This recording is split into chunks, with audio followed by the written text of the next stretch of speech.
So today I'm talking to Tom Kent, who's joining us live from Prague. So hi, Tom, how are you? Hi, Eva. How are you?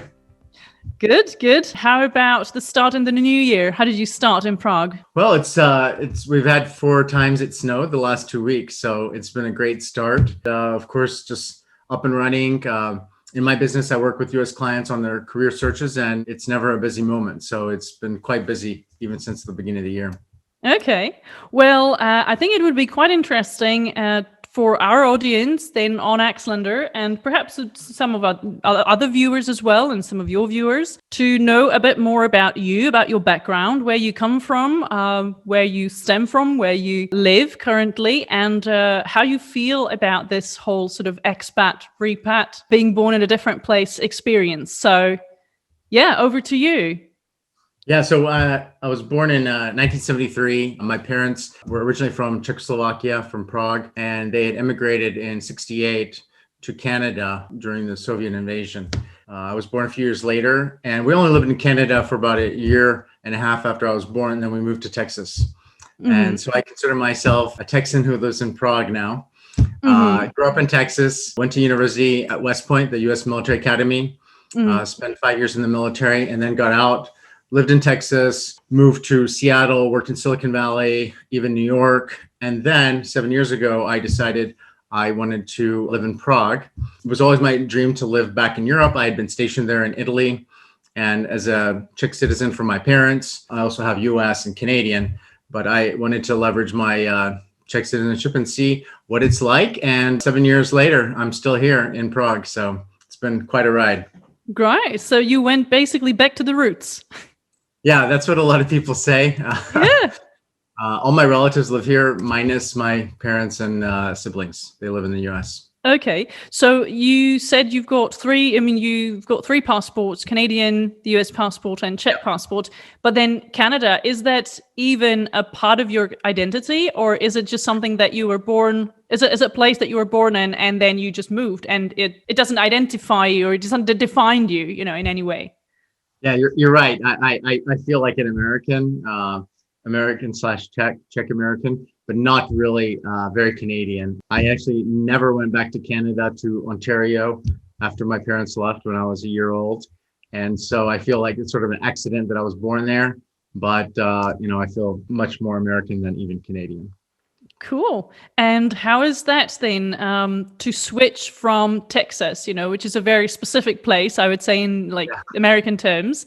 How was this transition then to go back to Prague, back to Czechia, back to a completely different setting? Well, to be honest, my first job in the Army when I was 22 was in Korea. And I was supposed to be in Seoul, in the capital city. Instead, I was sent to the border where there's a bunch of small towns. And that was probably the biggest culture shock I had in my life, was to be stationed on the border between North and South Korea, recently graduated from university. After that, I was stationed in Italy for the rest of my military. So early on, I had a lot of cultural shifts. I think moving to Prague 7 years ago was a much smaller cultural shift for me because, one, I spoke Czech. Yes, I had never lived here, but at the same time, I had visited the city several times, and the core city is very easy to navigate. So I felt right at home immediately, surprisingly. What did your parents say about this? I mean, how did they react? Because for them, this was something very, I would say, very painful, right? Like they had to leave their home for political reasons. And they, during those, like communist times and those very, very hard years, they were not allowed to come back. So was this a bit emotional for them, like this decision for you to move back? If I may be that nosy. I was 40 at the time, and my mom said, if you don't do it now, you'll never do it. Cool. So I remember distinctly a friend of mine that I worked with at IBM. He really questioned the decision. He's like, that just doesn't make sense. Why would you move to Prague? And I just told him one sentence. I said, it's always been my dream to live in Prague.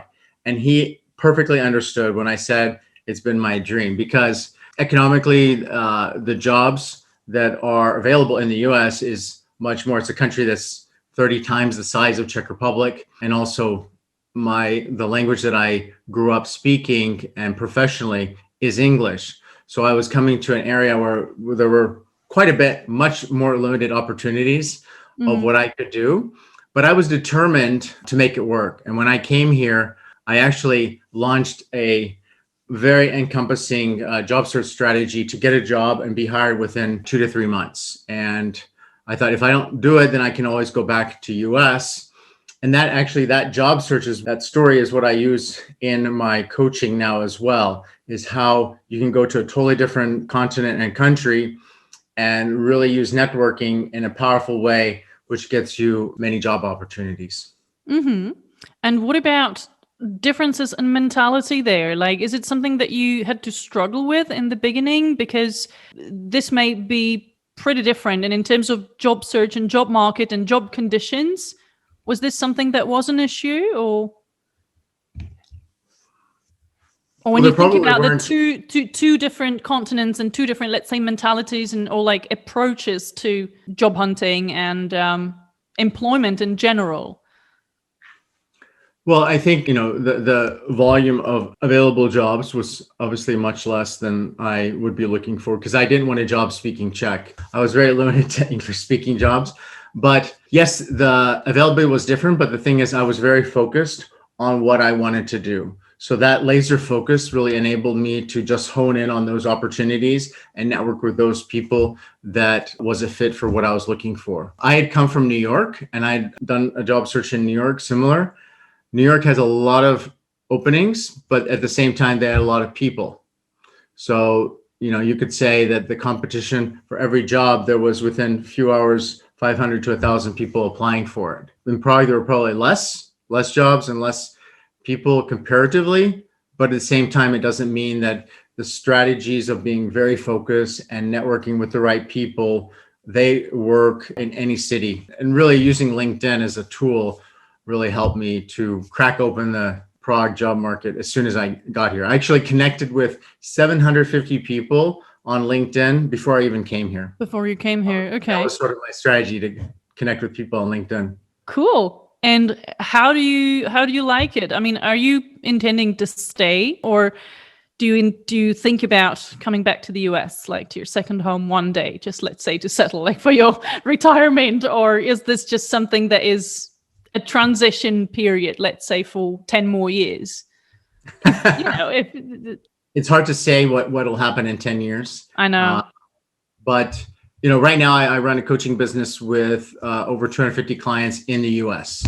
Mm-hmm. And I'm building a team that's going to be there of coaches and salespeople. And so geographically located, they will be in US or the Americas. And maybe might come a time where I might find myself moving there as well. But my ideal state is have a foot in both countries, because I've traveled a lot to the US, my immediate family being in the US and a lot of friends. And now my business, it definitely makes sense for me to, have presence in the US. Mm-hmm. So you're an American, a Czech, or are you a global citizen? Or is it hard to define? This is one of the topics, with our audience, this is exactly sometimes, identity is very easy for certain people to put people into boxes, right? Like to label you as, you're this and that, therefore you have to act a certain way. But, life is not like that. So what do you feel like?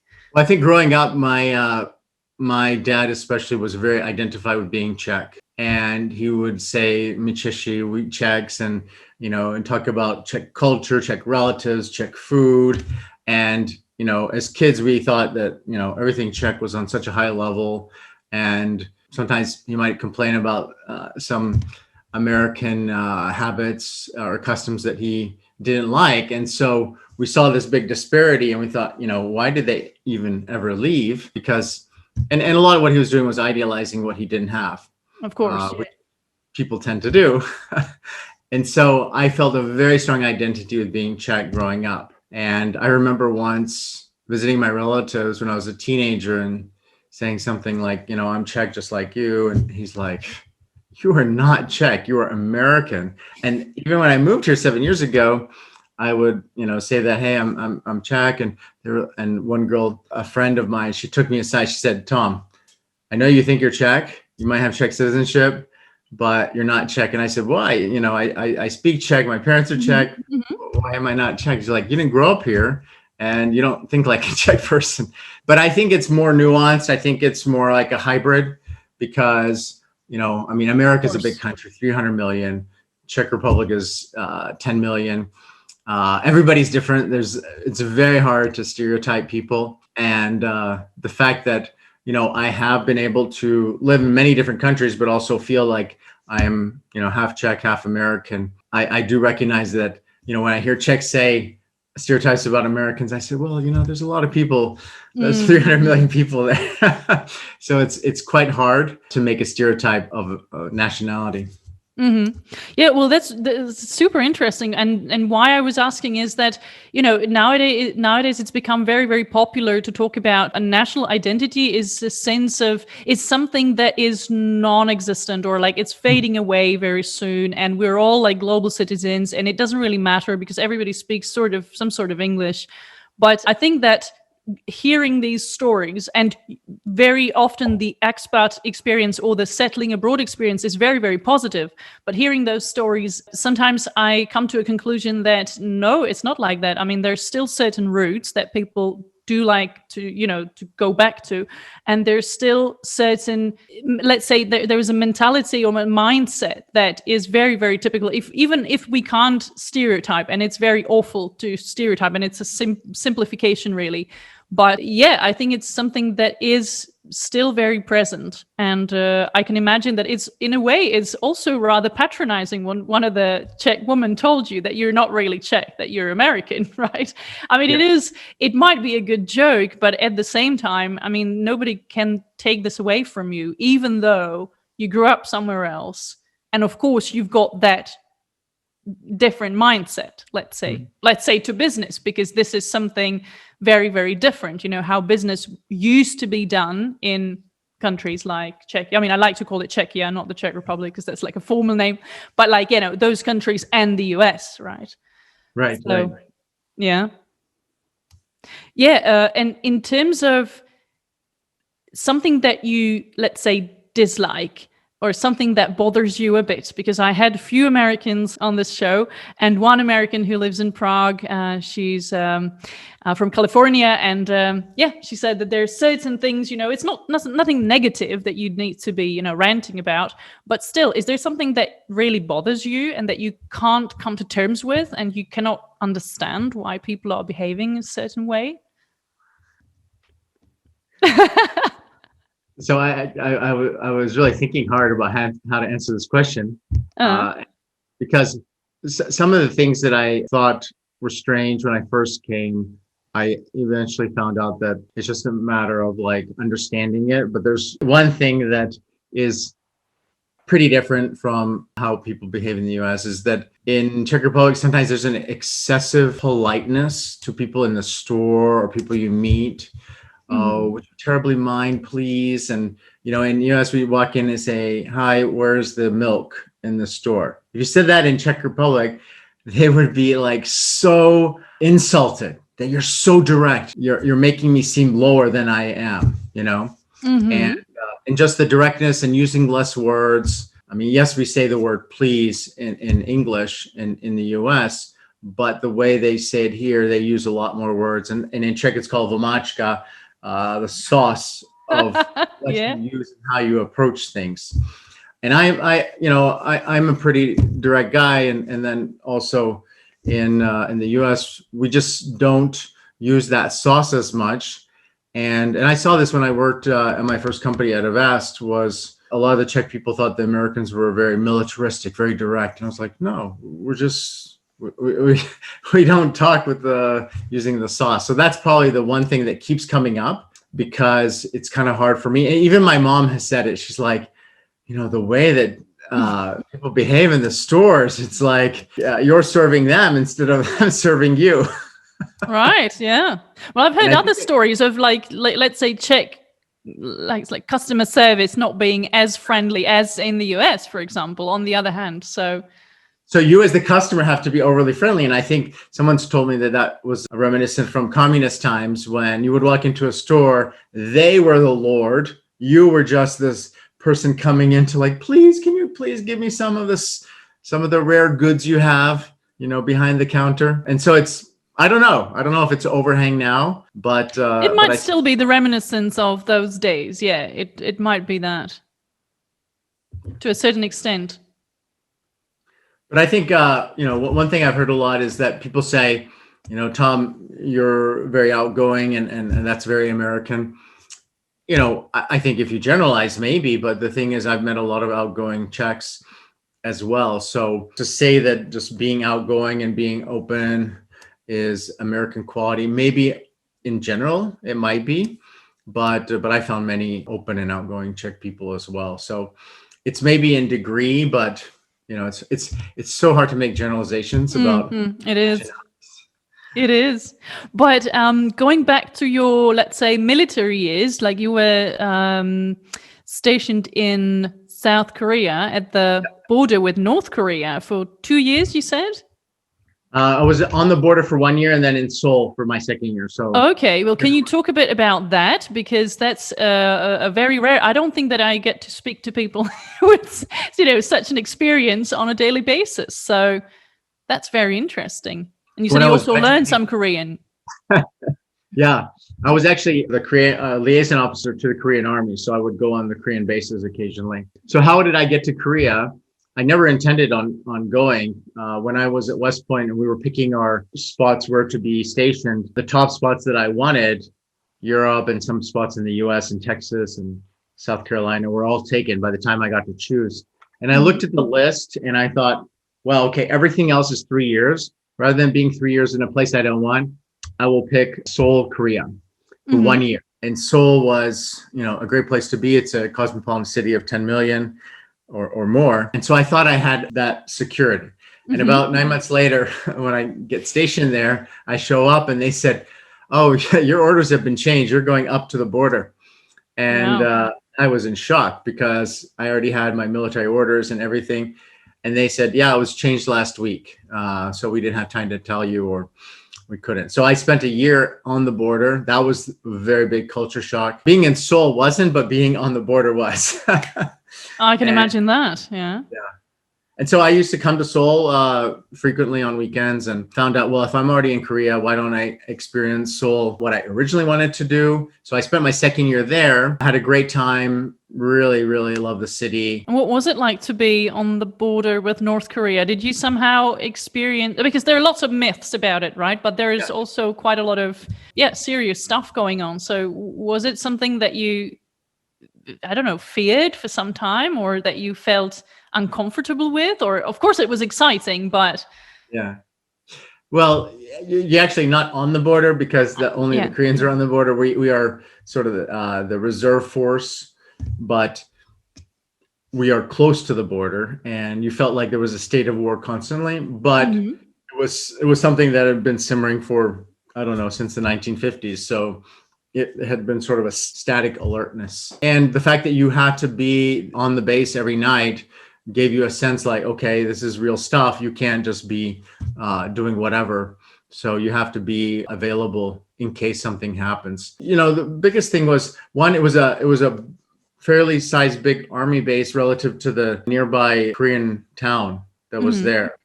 And so instead of being in Seoul with a big city, the one thing, the military element was dominant, but second thing, if you wanted to go into off the base, you had these small towns only. And it was not the most cosmopolitan place to spend your 20s.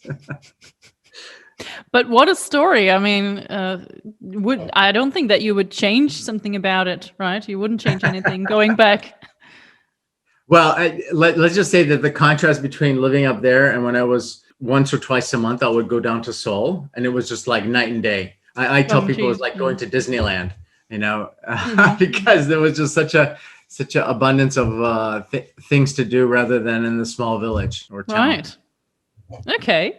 And one more thing then before we talk about your business and you opening business in Prague is that you had a chance to meet Ronald Reagan. How did that happen? And I'm sure that you've already told the story many times, but please, could you share it with me on Exlander? So it's on my LinkedIn profile. The fact I know, Everybody needs to go to LinkedIn to find Tom Kent. Yes, if you can find me. I actually have the URL ceolinkedin.com, or find me as Tom Kent CareerNerds. But yeah, I met Ronald Reagan when I was a senior at West Point. We did an academic trip to Los Angeles, and I was at a bar with some friends, and we were talking to two girls, and one of the girls told me she worked for Ronald Reagan. I didn't believe her. She hands me her business card, and she said, I'm working there and going to university. And I started talking like, wow, that's awesome. And then she's like, well, would you like to meet him? And I said, Wow. sure. And she said, well, call me on Monday and I'll set it up. And I did. And she's like, can you be here at 1:30? And I was actually calling from the hotel room of the teacher, the officer, professor that was leading our group. And he asked if he could come too. And so he drove. I didn't have the car. And so both of us got to meet Reagan for about 10, 15 minutes and get our picture taken. So. And did you talk about anything, or did you have a chance at all to just chit chat? He was hard of hearing by then, so the assistant had to repeat everything. It wasn't a really thorough discussion. And I think a year or two later after that, he stopped seeing visitors. So I saw him in the last 2 years that he was able to see people. Great. What was your impression then? It was like walking into a movie set, because he was standing up, looking at the window on the side and walking into seeing all his pictures of world leaders. I remember there was one picture with Helmut Kohl, Margaret Thatcher. Yeah, it was just like walking into a movie set, to see Ronald Reagan. I think he looked great. It's just that his cognitive abilities or maybe hearing as well. Great. I mean, I'm trying to picture it, but I probably can't, because this is something that you've got to experience, I reckon. Yeah. So what about then CareerNerds? Can you talk a bit more about that? Because you're very, very active on LinkedIn. How did that idea come to your mind? And yeah. 2.5 years ago, I had decided that I wanted to start doing something in coaching. I had gone through a course and got certified, and I wanted to leverage those skills in a full-time business. And obviously, when you start something, initially, it's slow going. Actually, for 6 months, I didn't do hardly anything in 2018. But then I was actually running out of money, and I thought, okay, I got to get some clients. So I worked pretty hard, and I did a lot of LinkedIn messages, and I got 10 people that might be interested in coaching, and one of them became a client. And I thought, wow, this is amazing. Like, this actually works. But that was just the first one. The second client took 2 months to get. And I had to give it like a very big discount. And then it kind of petered on for about 2-3 months. But then in March 2019, I had what I call cracked the code, and I got 18 clients in 1 month. Wow. Now, if you think about that, there's 20 business days in a month. That's every single business day on average. I mean, one day I got 3 or 4 clients. The fact that I was able to get such velocity on client acquisition really showed me that, okay, now I have a process that I can then scale up and implement. So that was almost 2 years ago. Since then, I've coached 250 people. I'm now working on partnering with other coaches. I have a course, and I do group coaching as well. So what I'm doing now is trying to scale the business beyond just me doing one-on-one coaching, and really develop my process and extend it into being able to impact more people as well. And you also have your own YouTube channel, right? Yeah, I mean, you're very much present online.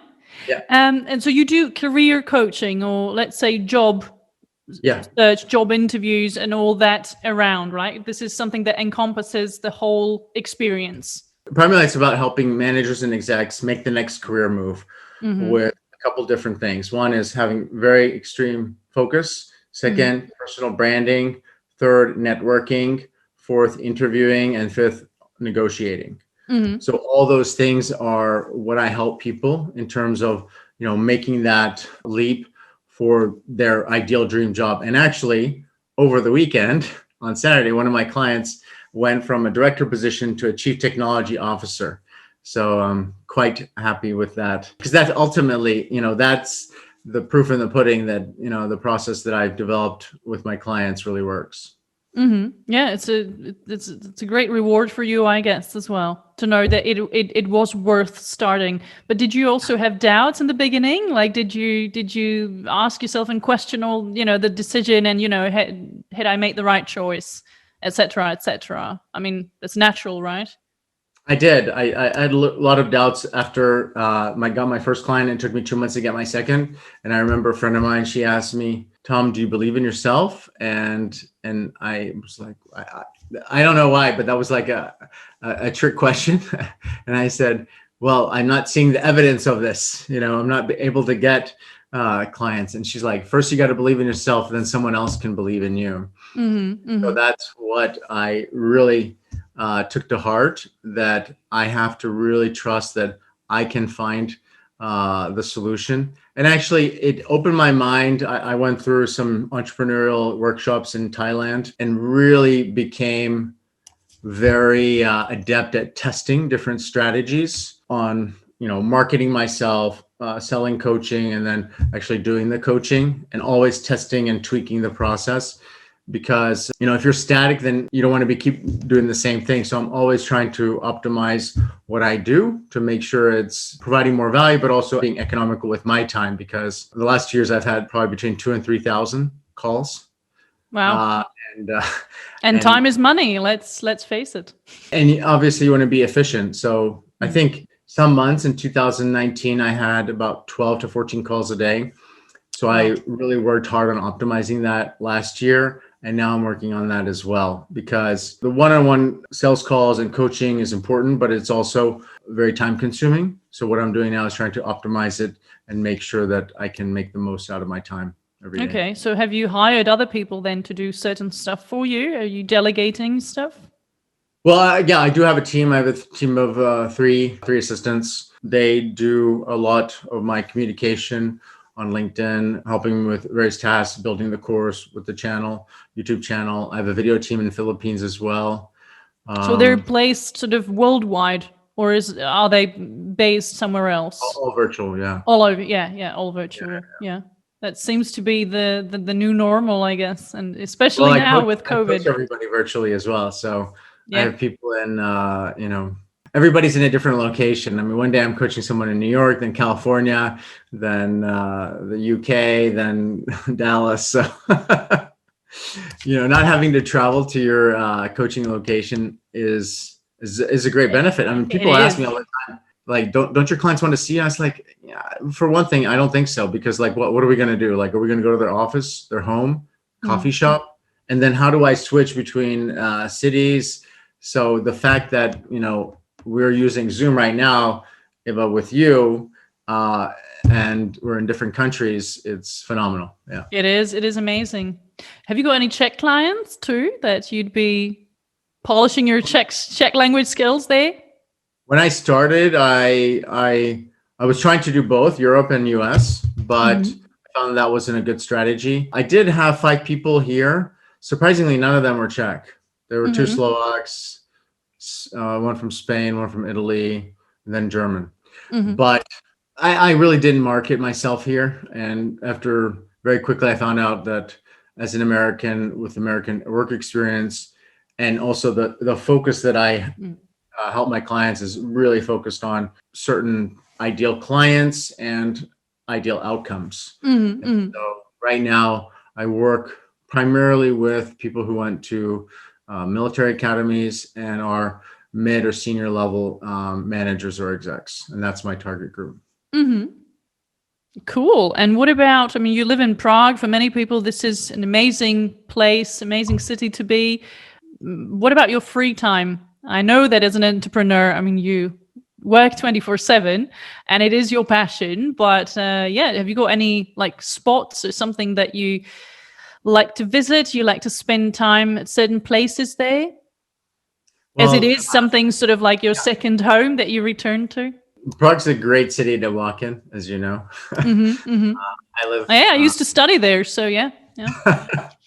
I live in Vinohrady near Náměstí Míru. That's a great area to walk, and walking to Charles Bridge, to the Prague Castle, to Petřín Park, to Vyšehrad, all these areas are within distance. And I try to walk between 10 and 20,000 steps a day. So every day I'm taking a walk through this area. And so that's obviously, it takes 2 to 4 hours part of my day. But also being in the center of Europe, I like to travel around. Actually, 2020, unlike most people, was the year that I traveled the most. Really? Yeah. I was before the pandemic, I was in Morocco and in US. And then during the summer, when we had the green zone, or the pandemic was very manageable, I was in Italy on 2 10-day trips. I was in Croatia and Hungary. And so I got probably, I don't know, maybe 45, 50 days of traveling. So so that's one good thing about being your boss, is that you can optimize your time. Being your own boss, that's amazing. Yeah. So now I don't have to think about it, since most countries are closed and I'm just busy working. So I'm able to focus. Yeah, you did that travel tour in 2020. Yeah. Okay. Being your own boss, as I say always, thumbs up to everyone who decides to go independent, and, in also quite uncertain times like these, actually manages to flourish, the business, and think about different strategies and how things can be done differently. I mean, we need to develop and we need to go on. I think that's what's 2021 going to be about, and the years afterwards. So, Tom, unless you have anything else from Prague? No, that's it. No? Cool. That's it. I mean, I would like to thank you very, very much for taking the time to speak to me and to our audience here on Exlander. I'm sure it's a very, very interesting show, and hope it's not the last time. And maybe when pandemic is more manageable, I don't think it's going to be over very soon, but I really like the term that you used. Hopefully we can meet for a quick chat in Prague. That would be great. Nice to meet you, and thanks very much. Appreciate it. Thank you very much, Tom. Have a good day. Bye. Bye-bye.